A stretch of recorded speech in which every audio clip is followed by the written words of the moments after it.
Sejam bem-vindos, alunos. Aula de filosofia, aqui é o professor Marcelo.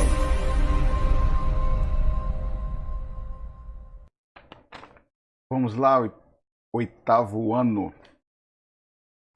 Apostila, módulo 3, conhecimento e causalidade. Vamos lá então, oitavo ano, página 37 até a página 43 da nossa apostila, tá? Na página 37 tem um texto e logo após vem uma provocação. Então vou dar uma introdução aqui e logo depois eu vou passar a provocação, vou explicar. E lembrando que sempre na aula posterior eu vou fazer a correção dos exercícios da apostila. E lembrando que a avaliação, eu conto ponto, é toda pergunta que eu disponibilizo lá na plataforma do Plural Maestro, tá? Por essas perguntas eu vou fazendo a sua avaliação, ok? Então vamos embora então. Argumentos causais são aqueles que se fundamentam na ideia de que uma coisa causa outra, ou um acontecimento causa o outro. Como vimos, é comum que se estabeleçam relações entre causa e consequência equivocadas. Esses equívocos podem ocorrer por acaso ou por distração, mas também podem ser deliberados e, nesse caso, tem como objetivo de convencer uma pessoa ou um grupo de pessoas a acreditar em algo. E aqui vem enumerando alguns princípios, que dizemos que determinada causa provoca um efeito específico. Vem falando aqui 1 e 2, e logo depois, como sempre é possível que haja exceções, e sempre vai haver exceções, tá? Utiliza-se o termo geralmente, por exemplo, soprar, e aí vem o exemplo, tá? Soprar a vela apaga a chama, uma vez que geralmente, quando sopramos a vela, apaga-se a chama, exceto quando sopramos fraco. Aí não vai apagar a chama, tá? Geralmente, quando não sopramos a vela, ela não se apaga, exceto quando acaba o pavio ou venta forte. Uma falácia é um argumento falso, mas que finge, tá? Uma falácia finge ser verdadeiro. Há uma expressão em latim, post ergo arc ergo propter hoc, né? Que significa depois disso, portanto, por causa disso. Essa expressão descreve um tipo de falácia, algo que finge ser verdadeiro, tá? Uma falácia é algo que finge ser verdadeiro, pois estabelece uma relação de causa e efeito, só porque uma coisa ou acontecimento ocorreu depois de outra. E aqui vem a primeira provocação. Cite 2 exemplos de falácia que sigam o mesmo modelo que está escrito em latim, né? Que no caso depois disso, portanto, por causa disso. Tá aqui em cima. É porque está em latim, tá? E eu não manjo muito bem latim, né? Ou quase nada em latim. Que significa isso daqui, ó. Depois disso, portanto disso, por causa disso. Lembrando que descreve um tipo de falácia, tá? Essa expressão descreve um tipo de falácia. O que é falácia? Finge ser verdadeiro. Então vamos lá, você vai colocar 2 coisas aqui, 2 exemplos. Vou te dar um exemplo, depois você vai construir só mais um exemplo, tá? Já vou te dar uma dica de um. O sol nasce porque o galo cantou. Parece ser verdadeiro, né? Porque automaticamente, quem mora na roça pode ter esse entendimento, né? Claro, minha gente, lembrando que se o cara tem conhecimento, e o conhecimento é tudo nessa vida, ele não vai, ele já sabe, não é porque o galo morreu, o galo não tem galo, que o sol vai nascer. O sol vai nascer todos os dias, tá claro? Mesmo com o tempo nublado, professor? Mesmo com o tempo nublado, o sol vai nascer todos os dias, tá? Mas como nós estamos tratando aqui da questão da falácia, né? Um exemplo, já estou dando uma dica. O sol nasceu, melhor dizendo, porque o galo cantou. Isso é uma falácia, é um modelo disso daqui. Você vai colocar um outro, tá? Beleza? Vamos lá então para a página 38. Na página 38, tem um texto. O texto a seguir é um trecho do romance Galápagos, 1987, do escritor estadunidense, que é americano, tá? Kurt, e esse nome aqui, essa pronúncia eu não sei, Júnior. Leia-o e em seguida responda as perguntas. Então vamos lá. Lembrando que isso aqui é um texto, né? Um trecho de um romance, é um romance. Não é, absolutamente não é um texto científico, não é um texto científico, tá? É um romance. Então você vai ler. Aqui ele vem falando sobre a ilha de Galápagos, né? Que nós sabemos que é uma ilha, né? E que já existiam, né?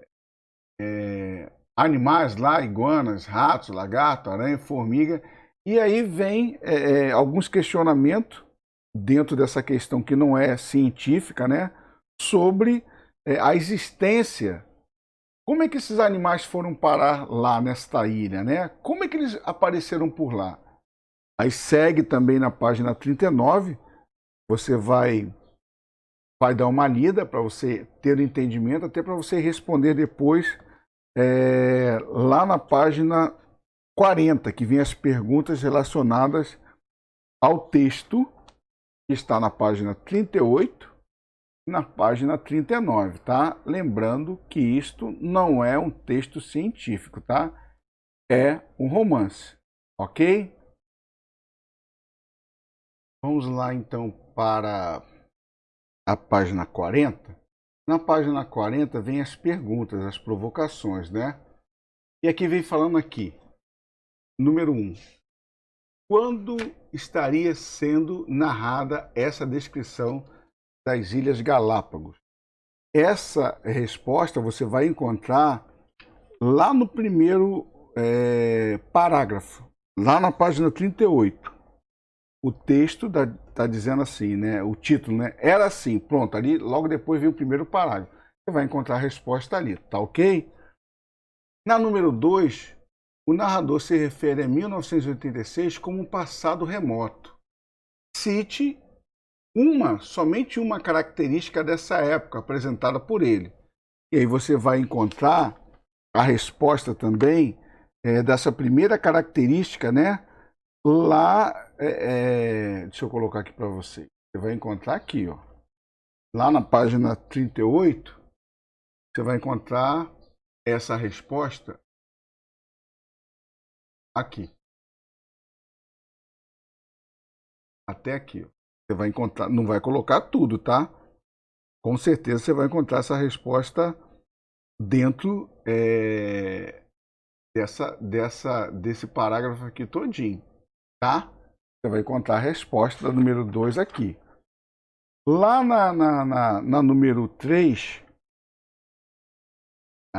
na pergunta número 3 aqui, o narrador comenta mais de uma vez sobre os cérebros maiores dos seres humanos que existiam em 1986. Isso seria uma vantagem ou uma desvantagem? Justifique sua resposta indicando o trecho do texto. Então, a sua justificativa vai ser algo que você vai retirar do texto, tá? Ou seja, com certeza você vai entender, aí eu vou mostrar onde você vai encontrar a resposta, né? E da onde você vai tirar a justificativa de sua resposta, indicando um trecho do texto, tá? Então você vai encontrar também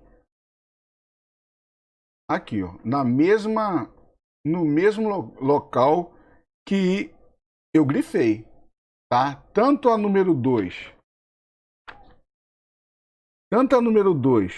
como a número 3, você vai encontrar nesse trecho aqui a resposta. E lembrando que na hora de você justificar, aqui, ó, justificar a sua resposta, você vai tirar um trecho do texto, tá? E você vai ver que não é tão grande, só tem 2 linhas, ok? Vamos lá para o número 4.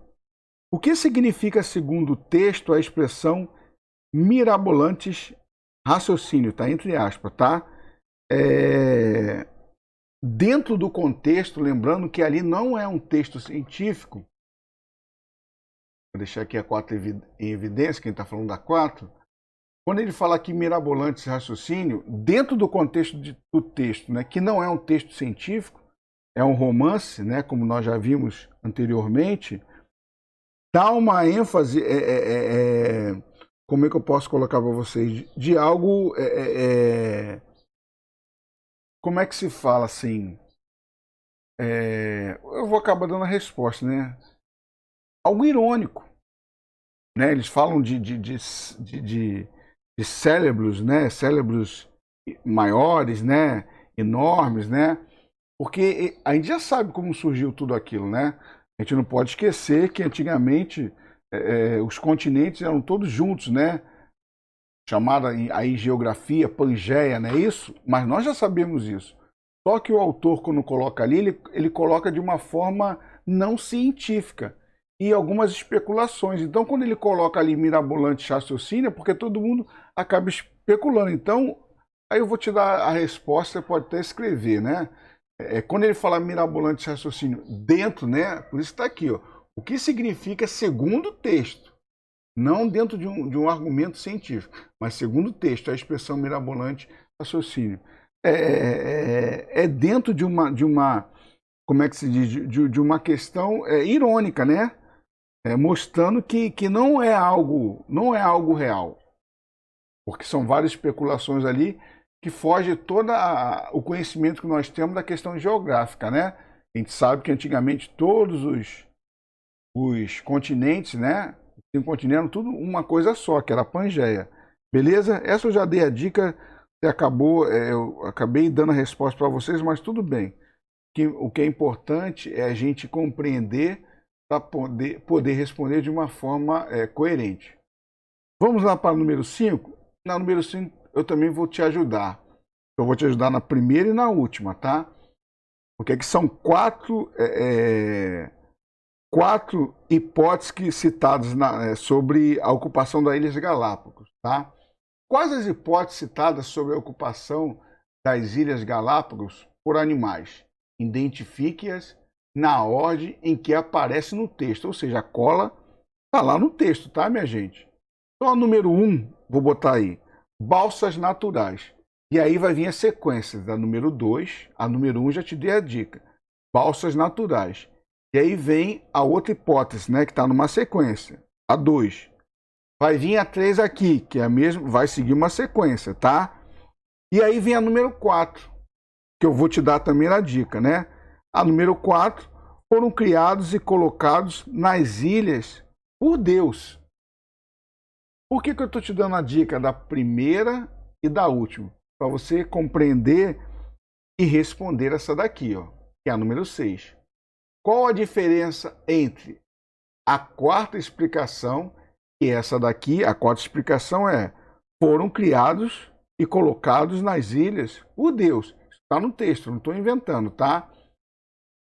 Entre a quarta explicação, que eu falei agora, e as 3 anteriores, né? 1, 2, 3. Então vai ter que achar essas duas. Essa eu já te dei a dica, né? Balsas naturais, você vai ter que colocar essa e essa. Só isso você vai responder. Já te falei essa e essa. E aí pergunta, qual é a diferença entre a quarta explicação, essa, e as 3 anteriores? Qual é a explicação? É uma resposta livre, né? É interessante você ver que as 3 primeiras hipóteses, né? Ela, pontinho, pontinho, elas já foram desmentidas. Por onde que elas foram desmentidas?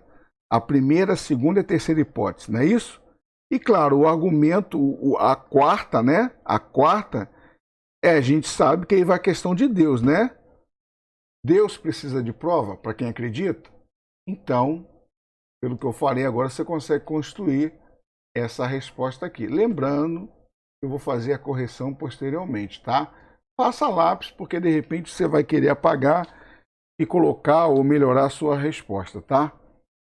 Tem um texto aqui muito interessante, que eu gostaria que vocês pudessem ler, até para nós ter uma sequência. Aqui é mais questão de conhecimento, tá? Fala sobre Aristóteles, né? Eu vou destacar essa parte aqui, ó, de Aristóteles, né? Vou ler. Investigando as causas, Aristóteles observou que a causa de uma árvore é a semente de outra árvore anterior, que por sua vez foi criada por uma árvore anterior, e assim por diante. Lembrando que nesse tempo era o início da ciência, né? Na Grécia Antiga, filósofos foram buscar respostas não míticas, né? Não com pensamento mítico, mas buscar dentro de um pensamento racional, tá? Eles tinham que fazer tudo através da observação, não existia um laboratório, universidades, faculdade, muito menos a ciência. A ciência estava dando seus primeiros passos, tá? E vou destacar também aqui, depois você vai ler, o que ele coloca aqui, ó, que também é muito interessante. Essa observação fez com que o filósofo grego imaginasse que seria preciso haver uma causa primeira de todas as coisas, um primeiro motor, que imprimiria o movimento do universo. E vou ler aqui também abaixo, né, que eu gostaria de destacar e comentar com vocês. Mais tarde, com o desenvolvimento das ciências e principalmente da física, prosseguiu a busca pela origem do universo, agora já sem recorrer a argumentações filosóficas, como as de Aristóteles, baseando-se no método científico de observação e análise de dados. E aí nós vamos dar entrada na página seguinte, ok? Na página seguinte, que é a página 41, vem falando do físico, um pouco do físico inglês Stephen Hawking, né? Foi uma das pessoas que trouxe bastante conhecimento para a raça humana, e ele fala sobre a teoria do Big Bang. Aqui o texto vem falando um pouco, né? Eu vou ler só esse trecho aqui para vocês e aí depois vocês dão continuidade. A questão da origem de todas as coisas sempre intrigou o ser humano. Por isso que eu dei aquela introdução lá na página 40, né, falando o que Aristóteles também pensava. Esse primeiro motor que deu início a tudo, né? Na história do pensamento, muitas vezes recorria-se a Deus, né? Quando as demais explicações eram insuficientes. Nos últimos anos, a ciência conseguiu elaborar hipóteses bastante aceitáveis, ou seja, capazes de ser confirmada por evidências científicas, tá? Com evidências sobre o surgimento do universo, conforme explica o texto a seguir. E aqui é claro, vai falando um pouco da teoria do Big Bang, né? Segundo o inglês Stephen Hawking, né? E eu queria destacar isso daqui, ó.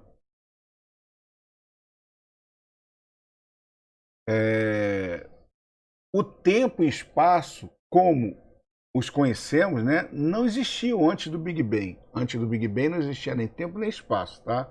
Portanto, toda e qualquer coisa que possa ter acontecido há mais de 6 bilhões de anos nos é completamente inacessível, porque antes do Big Bang a gente não tem esse conhecimento. Porque, como está escrito aqui, tempo e espaço, como conhecemos, não existiu antes do Big Bang. Antes do Big Bang, que deu origem, segundo a teoria do Big Bang, né, deu a origem a todas as coisas no universo. E aí vem a primeira provocação, que você vai ler o texto para poder responder, tá? Por que não se pode explicar o que aconteceu antes do Big Bang? Eu marquei, se você prestou atenção, você vai conseguir responder essa daqui, tá? Eu marquei logo aqui em cima. Preste atenção, volta um pouquinho o vídeo que você vai conseguir responder. Ok? Vamos lá então lá para a página 42. Na página 42, que é na sequência, vem falando também no livro de Dom Casmurro, né? E você vai ler com calma, né? E você vai compreender a provocação aqui embaixo. Escreva uma história em que uma personagem se convence de um raciocínio por causa da causalidade.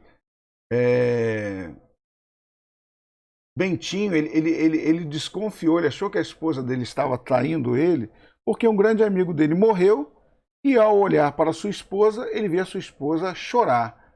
Então ele deduz, por causa da lágrima da sua esposa, que a sua esposa tinha um caso com seu grande amigo. Ele dá um entendimento de causalidade. Será porque eu choro é porque eu tenho alguma coisa? Eu posso também estar sentindo saudade, era um grande amigo, né? Enfim, mas ele associa, porque ele estava desconfiado, e ao chorar a sua esposa, né, no velório do seu amigo, dá o entendimento para ele que confirma a sua desconfiança que ela estava o traindo com seu melhor amigo, tá? Ou seja, é um raciocínio de causalidade, tá? E aí vem a provocação. Escreva uma história em que uma personagem se convence de um raciocínio por causalidade, sem que esse raciocínio necessariamente seja verdadeiro, porque aqui não tem como afirmar que é verdadeiro. Então você vai inventar uma história aqui aonde o raciocínio parece ser verdadeiro, mas não é. Vou dar mais uma dica para você, tá? Para você inventar uma história aí e depois, quando eu vou colocar a minha também, tá? E aí você vai ver e vai tentar acertar a sua, ou vai melhorar a sua, ou vai bater palmo porque você acertou dentro da provocação aqui da questão de causalidade, sabendo que necessariamente seja verdadeiro. Eu vou fazer só a primeira provocação, tá? E você vai construir a sua história. Eu vou fazer também em cima dessa situação. Aonde há fumaça, há fogo? Pensa bem, tá? Você vai responder, vai criar uma história e a gente vai ver que nem em todo lugar aonde há fumaça, há fogo, tá? Presta atenção na dica que eu vou construir a minha história, que é uma pequena história. Você precisa fazer todas as linhas. Você vai ver que eu vou construir em cima dessa provocação que eu acabei de falar. Ok? Vamos para a página 43. Aqui nós vamos falar um pouco sobre David Hummer. É um inglês também, tá? Século XIX. As relações de causalidade são observáveis? Pergunta. As causas e consequências existem no mundo ou estão em nossa mente apenas? Pensando sobre isso, o filósofo inglês David Hummer, século XVIII, não, é século XVIII, não é século XIX, tá? Chegou a conclusão muito interessante. Vamos acompanhar parte do seu raciocínio do texto a seguir. Você vai ler o texto com calma, tá? Eu vou destacar aqui essa questão de causalidade, causa e efeito, né? Segundo, lembrando que está trabalhando aqui, segundo o pensamento desse inglês, o David Hummer, tá? Eu vou destacar aqui, ó, para vocês têm que ler esse texto aqui para compreender, tá? Ele fala o seguinte, destacar até fenômeno A. Aqui. Consideremos de início a experiência externa, o que eu vejo, né? Vejo que o movimento de uma bola de bilhar todo mundo sabe que é sinuca, né? É seguido do movimento de uma outra bola, ou seja, uma bola só, a bola A, ou o fenômeno A, é a primeira bola que eu dou a atacada, ela vai se movimentar e vai acertar a bola B, que é o fenômeno B, tá? Ela vai se mover, a B. A B ela só se move porque a A foi provocada pelo taco, tá? Movimenta a outra bola com a primeira, que se chocou. A primeira se choca na outra bola, tá? Assim como vejo que o aquecimento é seguido da ebulição, dois pontos. Vejo então que o fenômeno A, que é o aquecimento da água, a gente já sabe cientificamente, para a água aquecer, né, e começar a ebulição, tem que ser 100 graus centígrados, tá? É seguida do fenômeno B. Qual o fenômeno B? O fenômeno B é ebulição. Para ter ebulição, eu preciso do fenômeno A, que é o quê? O aquecimento da água. A água fria não vai fazer ebulição, ok? Mas o que não vejo é o porquê dessa sucessão, essa sucessão de fatos, né? Que a gente não vê. A gente sabe hoje em dia através da ciência, mas o David Hammer não entendia. O que faz a água entrar em ebulição? Qual o momento, vamos dizer assim? Ele não tinha essa ideia. Nós já temos hoje em dia. Se a gente colocar um termômetro dentro, não é para fazer isso não, tá, minha gente? Eu estou comentando, mas não faça essa experiência em casa. Mas nós sabemos que a água, para atingir a ebulição, ela tem que chegar a 100 graus centígrados. Como é que você sabe, professor? Você está adivinhando? Não. Se eu colocar um termômetro dentro da água e esperar ela começar a ferver, eu vou ver que o termômetro começa a atingir, né, um determinado nível. E quando chegar a 100 graus centígrados, com certeza vai começar a ebulição. Mas precisa de chegar a 100 graus centígrados. Claro que David Hammer não tinha esse conhecimento científico. Volto a repetir aqui, ó. Século XVIII, ele não tinha esse conhecimento, tá? Mas nós sabemos, mas nós estamos trabalhando aqui esse raciocínio desse filósofo inglês, o David Hammer, que fala sobre causalidade, tá? Beleza, então?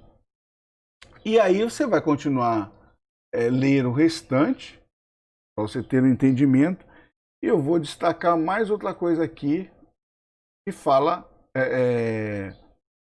dessas argumentações de David Hammer, né? Há uma importante diferença entre constante, né? Constantes são coisas que são repetidas vezes, né? Muitas vezes, frequentemente, e necessária. Necessária é aquilo que é indispensável, tá?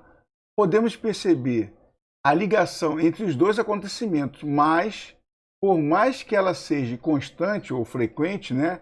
Ela não é necessariamente indispensável. Eu não posso dispensar, porque é algo obrigatório para que possa acontecer. Essa ligação entre o acontecimento ou sucessão de eventos apenas costuma acontecer. O que ele quer dizer com isso? Com a água fria, vamos na questão da ebulição, com a água fria eu posso deixar lá no fogão, o fogão desligado, é uma sequência de fatos, tá? O que adianta eu botar água fria na panela se não tem o fogo? Porque o fogo, o aquecimento, é necessário para que a água possa aquecer a 100 graus centígrados e depois vai haver a ebulição. Então, uma sequência de fatos, de fatores que vão fazer a água chegar em ebulição. Então, não existe elementos que sejam indispensáveis aqui. São necessários, porque senão não vai acontecer a ebulição, tá? Uma panela que não é aquecida jamais vai conseguir fazer a ebulição da água, tá? Ela precisa ser aquecida a panela com água para ter a ebulição. Ok? Beleza?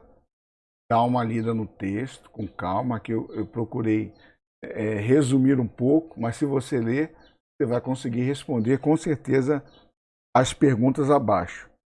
Na primeira aqui, provocação, está escrito assim: de acordo com os argumentos elaborados por Hammer, sempre no pensamento dele, podemos ter certeza de que o Sol irá nascer amanhã? Temos essa certeza? Você vai responder, tá? Segundo ele. Beleza? A certeza é algo que você tem que ter realmente comprovado, certificado, vamos dizer assim, que vai acontecer. Mas aqui a gente está trabalhando segundo os argumentos elaborados por David Hammer, né? Então podemos ter certeza que o Sol irá nascer amanhã? E aí você vai responder, tá? Nascer pela manhã, tá? Melhor dizendo. A número 2. Segundo o pensamento, segundo o pensador inglês, o que as relações de causa e efeito não conseguem explicar? O que as relações de causa e efeito não conseguem explicar? Por quê? Não consegue explicar. A gente sabe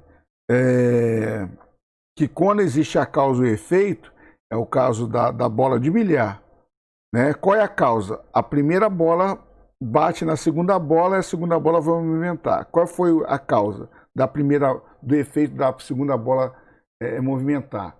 Porque a primeira bateu na segunda e a segunda se movimentou. A causa foi a primeira. E o efeito, quando a primeira bola, né, bate na segunda bola, é o efeito, ela se movimenta. Então, dentro de uma perspectiva racional, é isso que acontece, tá? Uma causa e um efeito. Mas como ele pergunta aqui, segundo o pensador inglês, o que as relações de causa e efeito não conseguem explicar? O que ela não consegue explicar? Se eu me aprofundar, eu vou acabar dando a resposta para você, né? Porque algumas coisas não seguem uma lógica. Vão até acontecer, mas não seguem uma lógica. Se você parou e prestou atenção no que eu falei, isso a causa e efeito não vai conseguir explicar, tá? Eu não vou me estender, porque senão eu vou acabar falando a resposta. Mas na próxima, posteriormente a esta aula, eu vou corrigir os exercícios. E aí, claro, faça a lápis para que a gente possa corrigir junto e você colocar a resposta correta ou melhorar a sua resposta. A número 3. Na número 3, explique o significado da afirmação de David Hammer, né? 2 pontos. A natureza tem hábitos. Não? O que ele quis dizer com isso? Que a natureza tem hábitos. Ele quer indicar o quê? Né? Que alguns acontecimentos naturais, o que ocorre? O que ocorre em alguns acontecimentos naturais? Tá? Não vou falar também, senão vou acabar dando a resposta para vocês, tá? Mas o significado dessa afirmação que a natureza tem hábito, o que é um hábito? Vamos pensar na gente? Hábitos são coisas boas que acontecem que eu acabo fazendo repetidamente, não é isso? Um bom dia, ser educado, são coisas que eu vou fazendo repetidamente na minha vida que vão mostrando que eu tenho bons hábitos, né? Bacana, aquela pessoa ali educada, olha, fala um bom dia, boa tarde, por favor, pois não.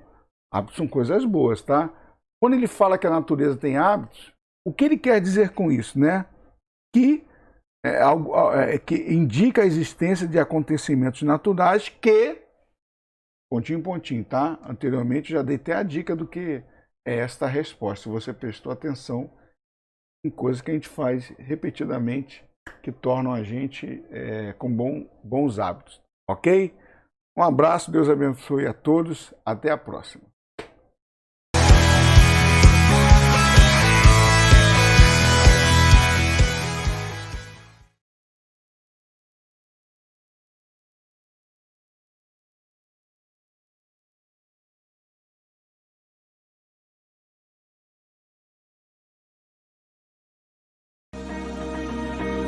Até a próxima aula.